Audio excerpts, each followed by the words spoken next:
Iqbal metro 7 Pakistan के साथ इस वक्त मौजूद हूँ कराची प्रेस क्लब में। आए चलते हैं प्रेस क्लब में क्या जुल्म होता है, क्यों ट्रांसपोर्टर के साथ ये जुल्म होता है, क्यों रेंट कार वालों के साथ ये जुल्म होता है। और इन लड़कों को जब ले जाता है, फिर हमारा जो खुसूसन अपील है, प्रेस कॉन्फ्रेंस का मकसद है, member custom, member FBR Tariq ओदा साहब इस्लामाबाद में बैठे हुए हैं, उस्मान बाजवा जो इस कलेक्ट्रेट का कलेक्टर है। परसों रात को जैसे कि आपको पता है, मैंने इससे थोड़ी देर पहले प्रेस कॉन्फ्रेंस भी की थी।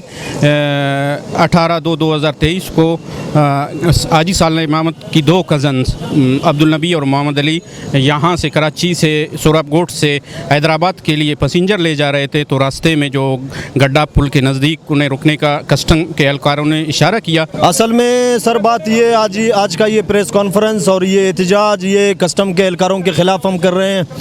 ये कस्टम के इंस्पेक्टर अपने चेक पोस्टों पे प्राइवेट लोग रखे हुए हैं, ये दिन का दिहाड़ी देते हैं इनको, ये मजलूम शहरियों पे जुल्म करते हैं और इंस्पेक्टर इनके शराब पी के अपने कमरे में टुन होके बैठता है।